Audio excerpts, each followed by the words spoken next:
रूस ने यूक्रेन के साथ युद्ध बड़े मिसाइल भंडार के साथ शुरू किया, जिससे वह विरोधी के बुनियादी ढांचे को तुरंत नष्ट कर सकता था। और क्रेमलिन ने अब तक इस संघर्ष के दौरान इन हथियारों पर काफी हद तक निर्भर किया है। नियमित रूप से इस्कंदर और किंजल जैसी बैलिस्टिक मिसाइलें यूक्रेनी कस्बों, शहरों और अग्रिम मोर्चों की ओर दागी हैं। एक शानदार यूक्रेनी रणनीति को अमल में लाया गया है, जिसने क्रेमलिन की मिसाइल आपूर्ति को पंगु बना दिया है और रूस को इन्हें दागने के लिए भी कम विकल्पों के साथ छोड़ दिया है। ये तब शुरू हुआ जब कीव के कमांडरों ने रूसी मिसाइल खतरे से निपटने के दो विकल्प देखे। वे अपनी घरेलू और मित्र देशों से आयातित वायु रक्षा प्रणालियों पर निर्भर रह सकते थे, ताकि रूसी मिसाइलों को लक्ष्य तक पहुंचने से पहले ही मार सके। वे रूस की मिसाइलों को उनके स्रोत पर ही नष्ट कर सकते थे, यानी भंडार और प्रक्षेपण प्रणालियां को खत्म कर सकते थे। पहले विकल्प को आसान माना जा सकता है। सिद्धांत रूप में यूक्रेन को बस अपनी वायु रक्षा प्रणाली तैनात करनी होगी और उन्हें काम करने देना होगा, जिसमें रडार आने वाली मिसाइलों का पता लगाएंगे और लॉन्च प्लेटफॉर्म इंटरसेप्टर दागेंगे, ताकि उन्हें हवा में ही नष्ट किया जा सके, जिससे खतरा तुरंत ही खत्म हो जाएगा। लेकिन उस योजना में एक समस्या है। रूसी बैलिस्टिक मिसाइलें दुनिया की सबसे तेज मिसाइलों में से हैं। उदाहरण के लिए इस्कंदर एम एक short range ballistic missile SRBM है, जो मेक 7 तक की गति से उड़ सकती है, जो कि 5300 मील प्रति घंटे से भी अधिक है। इन मिसाइलों में inertial navigation system INS, global navigation satellite system GLONASS और टेरेन कंटूर मैचिंग टेक्नोलॉजी का मिश्रण इस्तेमाल होता है। ये मिसाइलें आसमान में तेजी से उड़ती है और अपने लक्ष्यों को बेहद सटीकता के साथ भेदती है। और यूक्रेनी क्षेत्र पर इस्कंदर हमलों के अनगिनत पुष्ट मामले सामने आ चुके हैं। युद्ध की शुरुआत से ही, जब रूस ने अपनी प्रारंभिक हमले के तहत सीमा पार कई इस्कंदर मिसाइलें यूक्रेन पर दागी थी, उन शुरुआती चरणों से ही इस्कंदर मिसाइलों का इस्तेमाल यूक्रेनी वायु रक्षा प्रणालियों, हेलीकॉप्टरों और लड़ाकू विमानों को नष्ट करने के लिए किया गया है। साथ ही इन मिसाइलों ने सैन्य और नागरिक दोनों तरह के बुनियादी ढांचे को भी गंभीर नुकसान पहुंचाया है। वास्तव में रूस के आधिकारिक बयानों और आंकड़ों को हमेशा संदेह के साथ ही लेना चाहिए। देश के रक्षा मंत्रालय ने 2025 की शुरुआत में दावा किया था कि केवल इस्कंदर MS से ही 1400 से अधिक महत्वपूर्ण लक्ष्यों को नष्ट किया गया है। किंझाल तो और भी तेज है। ये एक हवाई प्रक्षेपित बैलिस्टिक मिसाइल है, जिसकी रेंज 1242 मील या 2000 किलोमीटर तक है। बताया जाता है कि किंझाल अधिकतम मैक 10 की गति तक पहुंच सकता है, यानी 7600 मील प्रति घंटे से भी अधिक, जिससे यह वर्तमान में संचालन में मौजूद शीर्ष 10 सबसे तेज बैलिस्टिक मिसाइलों में शामिल हो जाता है। इस्कंदर की तरह ही किंझाल को भी यूक्रेन में तबाही मचाने के लिए इस्तेमाल किया गया। रिपोर्टों के अनुसार इन मिसाइलों ने हथियार डिपो, ईंधन भंडारण, ड्रोन संयंत्र और अहम बुनियादी ढांचे जैसे विभिन्न लक्ष्यों को नष्ट किया है। इन मिसाइलों की तेजी और उन्नत तकनीक के कारण यूक्रेन की वायु रक्षा प्रणालियां इन्हें लगातार और विश्वसनीय रूप से नहीं रोक पा रही हैं। यूक्रेन को किंझाल और इस्कंदर जैसी मिसाइलों को उनके लक्ष्यों पर पहुंचने से पहले रोक पाने की कोई संभावना रखने के लिए अमेरिकी पैट्रियट सिस्टम पर निर्भर रहना पड़ता है। दुर्भाग्यवश यूक्रेन के पास इन प्रणालियों की पर्याप्त संख्या नहीं है ताकि पूरे देश को कवर किया जा सके। इससे भी बड़ी समस्या यह है कि पैट्रियट सिस्टम में इस्तेमाल होने वाली PAC-3 मिसाइलों की भी कमी है। ये मिसाइलें सिर्फ यूक्रेन में ही नहीं, बल्कि पूरी दुनिया में कम मात्रा में उपलब्ध हैं, क्योंकि हर साल केवल 600 से 700 ही बनाई जाती हैं। यूक्रेन ही अकेला देश नहीं है जो इन्हें चाहता। कई देशों ने PAC-3 मिसाइलें ऑर्डर की हैं, जिनकी कीमत $3 मिलियन से ज्यादा है। इससे कीव के लिए रूस के भारी हवाई हमलों से बचने के लिए पर्याप्त इंटरसेप्टर्स पाना और मुश्किल हो गया है। मार्च 2026 की एक रिपोर्ट में खुलासा हुआ कि यूक्रेन को पूरे युद्ध के दौरान ऐसी सिर्फ करीब 600 मिसाइलें ही मिली है। इसकी पुष्टि दिमित्रो लिटविन ने की, जो यूक्रेन के राष्ट्रपति जेलेंस्की के करीबी सलाहकार है। यह पर्याप्त नहीं है। आदर्श स्थिति में यूक्रेन को हर साल सैकड़ों PAC-3 मिसाइलें चाहिए, ताकि वो रूस की ज्यादातर बैलिस्टिक मिसाइलें गिरा सके। ये आदर्श स्थिति नहीं है। सीमित भंडार के कारण यूक्रेन को अपनी पैट्रियट प्रणालियों का इस्तेमाल बहुत सीमित रूप से करना पड़ता है। उसे अन्य हवाई रक्षा प्रणालियों पर निर्भर रहना पड़ता है ताकि वे ऐसे हवाई खतरों से निपट सके जिन्हें रोकना अपेक्षाकृत आसान है, जैसे ड्रोन और क्रूज मिसाइलें। जबकि पाक-3 मिसाइलों का इस्तेमाल सिर्फ तब होता है जब किसी बैलिस्टिक इस्कंदर या किंजल को रोकने की संभावना अधिक हो। अगर हर साल पर्याप्त पाक-3 मिसाइलें नहीं मिलती तो यूक्रेन रूस के सभी हमलों का सामना नहीं कर सकता। इसलिए उसके कमांडरों को एक अलग रणनीति अपनानी पड़ी। ये एक प्रभावी और विनाशकारी रणनीति थी जो रूस की मिसाइल लॉन्च क्षमता को कमजोर करने पर केंद्रित थी, और इसकी सोच सही थी। अगर रूस के पास कम भंडार और लॉन्च प्लेटफॉर्म होते तो वो यूक्रेनी शहरों पर इतनी बैलिस्टिक मिसाइलें नहीं दाग पाता। कम मिसाइलों से रूस का हवाई खतरा घटता है, जिससे यूक्रेन को नुकसान और हताहतों का खतरा भी कम होता है। हालांकि यह योजना कागज पर जितनी आसान लगती है, उसे अमल में लाना उतना ही जटिल था। यूक्रेन को पता लगाना था कि रूस की मिसाइलें, उनके लॉन्चर और मुख्य पुर्जे जैसे चिपसेट्स व गाइडेंस सिस्टम कहाँ जमा, तैनात और असेंबल हो रहे हैं। जानकारी मिलने के बाद उसे ड्रोन और मिसाइल से दुश्मन की संपत्ति और बुनियादी ढांचे को अधिक नुकसान पहुंचाने के लिए सटीक हमलों की योजना बनानी और अंजाम देना था। सौभाग्य से यूक्रेन ने ड्रोन युद्ध में महारत और रूसी क्षेत्र पर गहरे हमलों का वर्षों का अनुभव हासिल कर लिया है। इस क्षेत्र में इसका सिद्ध ट्रैक रिकॉर्ड है और हर साल दुश्मन के ठिकानों, रिफाइनरियों, लॉजिस्टिक हब, हवाई अड्डों समेत महत्वपूर्ण जगहों पर और अधिक सफल हमले होते जा रहे हैं। 2025 में यूक्रेनी सशस्त्र बलों ने रूस की सबसे अहम मिसाइल साइटों को ढूंढकर किसी भी जरूरी तरीके से नष्ट करना अपनी शीर्ष प्राथमिकताओं में से एक बना लिया। इस्कंदम की प्रभावशीलता को सीमित करने के लिए यूक्रेन को उन मोबाइल ग्राउंड बेस्ड सिस्टम्स को खोजने और नष्ट करने पर ध्यान केंद्रित करना पड़ा जिनका सबसे अधिक इस्तेमाल इन मिसाइलों को दागने के लिए किया जाता है। ये लॉन्चर लगातार चलते हैं, इसलिए इनकी सही जगह पता करना मुश्किल होता है। रूस अक्सर इन्हें फिर से तैनात करता है, एक जगह सिस्टम ले जाकर मिसाइलें दागता है और दुश्मन की प्रतिक्रिया से पहले सब समेटकर दूसरी जगह चला जाता है।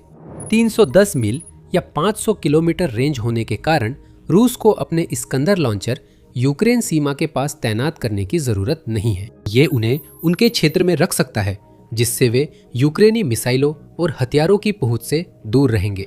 कुछ सेनाओं के लिए इन प्रणालियों को खोजना और नष्ट करना लगभग असंभव होगा, लेकिन यूक्रेन के लिए नहीं। धैर्यपूर्वक उसकी टीमें देखती और इंतजार करती रहीं, जानती थीं कि रूस गलती करेगा और तब यूक्रेन झपटने को तैयार रहेगा।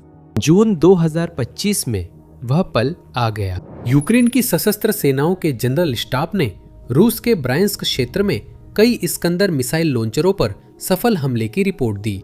यूक्रेनी निगरानी टीमों ने क्लिंसी शहर के पास वे सिस्टम्स देखे। ऐसा माना जा रहा है कि उन मिसाइलों को यूक्रेन के किसी शहर, सबसे अधिक संभावना है राजधानी कीव, पर हमले के लिए तैयार किया जा रहा था, क्योंकि वे देश की सीमा के काफी करीब तैनात थीं। तेजी और निर्णायकता से कार्रवाई करते हुए यूक्रेन की सशस्त्र सेनाओं और सुरक्षा सेवा की इकाइयों ने लॉन्चर बैटरियों पर सटीक मिसाइल हमला किया। इस ऑपरेशन में 8 रूसी सैनिक मारे गए और 5 अन्य घायल हो गए। रिपोर्ट्स के अनुसार 3 में से 1 लॉन्चर नष्ट हुआ, बाकी 2 को गंभीर नुकसान पहुंचा, जो क्रेमलिन की आक्रामक क्षमता के लिए बड़ा झटका था। इसका मतलब यह भी था कि रूसियों द्वारा जो भी हमला तैयार किया जा रहा था वह पूरी तरह से विफल हो गया, और यह कहना असंभव है कि उस दिन यूक्रेन की तेज और प्रभावी प्रतिक्रिया की वजह से कितनी जानें बचाई गईं। गौर करने वाली बात है कि हर इस्कंदर लॉन्चर आमतौर पर 2 मिसाइलें ले जाता है, जिनकी कीमत $3 मिलियन से ज्यादा है। तो जब इन प्रणालियों में से किसी एक को नष्ट या क्षतिग्रस्त कर दिया जाता है, तो यह दुश्मन के लिए सिर्फ एक लॉजिस्टिक झटका नहीं होता, बल्कि एक आर्थिक झटका भी होता है। रूस पहले ही झटका झेल रहा था, क्योंकि कुछ दिन पहले एक हाई प्रोफाइल हमले में उसकी किंजाल लॉन्च प्लेटफॉर्म्स नष्ट हो गई थी। लेकिन इससे पहले कि हम इसे और करीब से देखें, ऐसी और भी चीजें हैं। तो अगर आपको द मिलिट्री शो से कुछ सीखने को मिल रहा है तो सब्सक्राइब करना ना भूलें।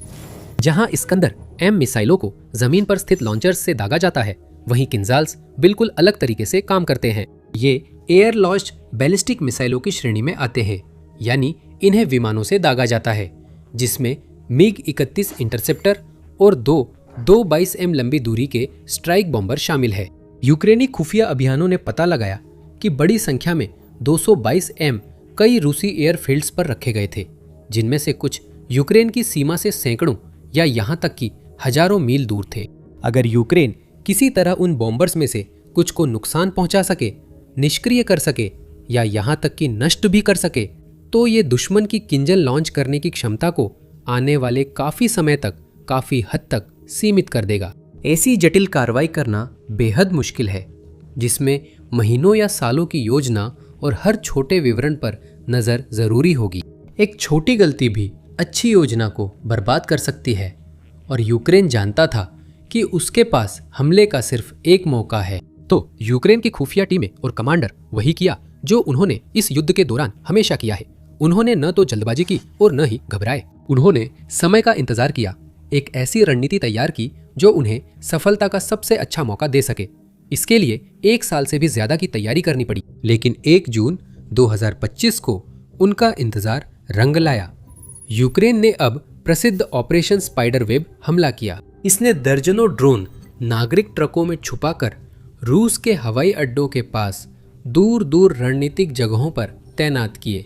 सही समय पर ड्रोनों के झुंड ने 5 अलग अलग हवाई अड्डों को एक साथ निशाना बनाया। पहले ऐसा हमला नहीं हुआ था और दुनिया की सबसे बेहतरीन सेनाएं भी ऐसी योजना बनाने और लागू करने में संघर्ष करती।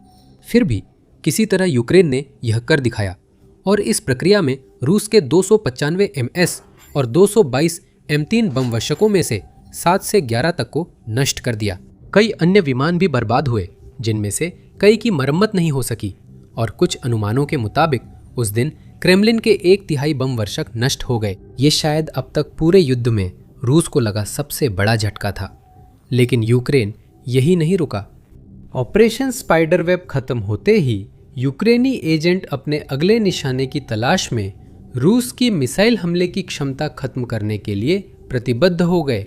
मार्च 2026 में उन्होंने फिर से हमला किया। इस बार उनका ध्यान रूस के मिसाइल भंडार या लॉन्च प्लेटफॉर्म पर नहीं, बल्कि ब्रायंस्क क्षेत्र की क्रेमनियल फैक्ट्री नामक महत्वपूर्ण बुनियादी ढांचे पर था। ये माइक्रो इलेक्ट्रॉनिक्स प्लांट देखने में उतना खास नहीं लगता, लेकिन यहीं पर रूस अपने विशाल मिसाइल शस्त्रागार के कुछ सबसे महत्वपूर्ण घटकों का उत्पादन करता था। वे चिप्स और माइक्रो प्रोसेसर जो इस्कंदर बैलिस्टिक मिसाइलों के साथ साथ पैंटसिर, टोपोल और बुलावा मिसाइल प्रणालियों को शक्ति देते हैं, और रूस की बेहतरीन वायु रक्षा प्रणालियों जैसे S-300 और S-400 को भी। ये प्लांट, जिसने पहली बार 1958 में अपने दरवाजे खोले थे, रूस की सबसे नई क्रूज मिसाइलों में से एक अजडेलिया 30 के उत्पादन में भी शामिल था। इस मिसाइल का वारहेड 750 पाउंड या 800 किलोग्राम से अधिक वजन का है और इसकी मारक क्षमता 930 मील या 1500 किलोमीटर तक है। यह मिसाइल कोई मजाक नहीं है। इसे Su-34 विमान से लॉन्च किया जा सकता है और रूस के पास ऐसे 120 से ज़्यादा विशेष विमान हैं, जिससे वह भविष्य में यूक्रेनी ठिकानों पर बड़े हवाई हमले कर सकता है। यूक्रेन पहले ही इस मिसाइल की ताकत देख चुका है। मार्च 2026 की शुरुआत में माना जाता है कि इन मिसाइलों में से एक या अधिक ने खार्किव क्षेत्र में एक आवासीय इमारत को नष्ट कर दिया था, जिसमें विस्फोट में 10 लोगों की मौत हो गई और दर्जन से अधिक अन्य लोग घायल हो गए। संभावना है कि उस मिसाइल और कई अन्य मिसाइलों के मुख्य घटक रूस के दूसरे सबसे बड़े माइक्रो इलेक्ट्रॉनिक्स निर्माता क्रेमनी प्लांट से आए हों, इसलिए यूक्रेन ने उसे नष्ट कर दिया। 10 मार्च को सशस्त्र सेनाओं ने फ्रांस और यूनाइटेड किंगडम से कीव भेजी गई स्टॉर्म शैडो मिसाइलों से सटीक हमला किया ताकि अधिक से अधिक नुकसान पहुंचाया जा सके। 7 मिसाइलों के फैक्ट्री पर गिरने की पुष्टि हुई है, जिसमें उसका मुख्य भवन पूरी तरह से नष्ट हो गया और मिसाइल घटकों का उत्पादन पूरी तरह से बंद हो गया। ये जरूरी है क्योंकि चिप्स और अन्य तत्वों के बिना रूस इस्कांडा-M और इस्देलिया 30 जैसी मिसाइलें उतनी नहीं बना सकेगा जितनी यूक्रेनी रक्षा प्रणाली को पछाड़ने के लिए चाहिए। इसके अलावा ऐसा माना जाता है कि उस सुविधा में इस्तेमाल होने वाले कम से कम कुछ उपकरण मूल रूप से संयुक्त राज्य अमेरिका और जापान जैसे देशों से आए थे। उनमें से कुछ उपकरण दशकों पुराने थे और चूंकि अमेरिका और जापान दोनों ही अभी रूस के साथ व्यापार करने को तैयार नहीं हैं, इसलिए अगर क्रेमलिन उस उपकरण को बदलना चाहता है और फैक्ट्री को फिर से चालू करना चाहता है तो उसके सामने एक असंभव कार्य है। अन्य स्थान जैसे ताइवान, जो माइक्रो इलेक्ट्रॉनिक्स उद्योग में दुनिया के अग्रणी देशों में से एक है, भी रूस की मदद करने में कोई रुचि नहीं रखते हैं, जिससे मॉस्को के सामने समस्याओं का अंबार लग गया है और कोई स्पष्ट समाधान नहीं है। नतीजतन रूस को इस सुविधा को दोबारा बनाने और अपनी मूल उत्पादन क्षमता बहाल करने में कई साल लग सकते हैं। इस दौरान उसे मिसाइल कार्यक्रम जारी रखने के लिए विदेशों से चिप्स की तस्करी जैसे कठोर उपाय अपनाने पड़ सकते हैं। फिर भी उसे पहले की तुलना में इस्कंदर जैसी मिसाइलें उतनी मात्रा में बनाना बहुत मुश्किल होगा और ये यूक्रेन के लिए अच्छी खबर है, जिससे उसे अपनी अगली रणनीति बनाना और भी आसान हो जाएगा, जिसमें रूस के विभिन्न क्षेत्रों में अन्य उत्पादन संयंत्रों, लॉन्च प्लेटफॉर्मों या गोला बारूद के भंडार पर अतिरिक्त हमले शामिल हो सकते हैं। कीव की सेनाओं ने साबित किया है कि वे रूस को कभी भी कहीं भी निशाना बना सकती है। रूस की हमले की क्षमता घट रही है, जबकि यूक्रेन की ताकत बढ़ रही है। युद्ध की शुरुआत में यूक्रेन को बड़ी सैन्य शक्ति नहीं माना जाता था। इसके पास न विशाल घरेलू रक्षा उद्योग था, न ही विश्व स्तरीय हथियार व रक्षा प्रणालियां बनाने की प्रतिष्ठा। समय के साथ यह स्थिति काफी बदल गई है। यूक्रेन भर में सैकड़ों घरेलू रक्षा कंपनियां बनाई गई है, जहां दूरदर्शी डेवलपर्स, डिजाइनर्स और इंजीनियर्स की टीमें मिलकर 21वीं सदी के कुछ सबसे रोमांचक सैन्य नवाचारों को तैयार कर रही है। फायर पॉइंट उन कंपनियों में से एक है। युद्ध की शुरुआत में स्थापित फायर पॉइंट ने लंबी और मध्यम दूरी के स्ट्राइक ड्रोन बनाए, जो बाद में यूक्रेनी सेना में सबसे ज्यादा इस्तेमाल हुए और देश के 50% से ज्यादा स्ट्राइक मिशनों में शामिल रहे। इसके बाद फायर पॉइंट ने और आगे बढ़ते हुए फ्लेमिंगो विकसित किया, जो एक लंबी दूरी की क्रूज मिसाइल है और 2500 पाउंड यानी 1150 किलोग्राम का पेलोड ले जा सकती है। ये 560 मील प्रति घंटा या 900 किलोमीटर प्रति घंटे की रफ्तार तक जा सकती है। करीब 1850 मील या 3000 किलोमीटर की दूरी तय करने में सक्षम फ्लेमिंगो यूक्रेन के पास उपलब्ध सबसे बेहतरीन हथियारों में से एक बन गया है। ये अपने लक्ष्यों पर निशाना साधने के लिए सैटेलाइट गाइडेंस का इस्तेमाल करता है और अपने गंतव्य के करीब पहुंचते समय पता लगने और अवरोधन से बचने के लिए कम ऊंचाई वाली उड़ान भरता है। 2026 में रूसी सैन्य ठिकानों पर फ्लेमिंगो मिसाइल हमलों की कई पुष्ट रिपोर्टें आई है, जो मोर्चे से कई मील दूर स्थित रूसी सैन्य ठिकानों पर हुए थे।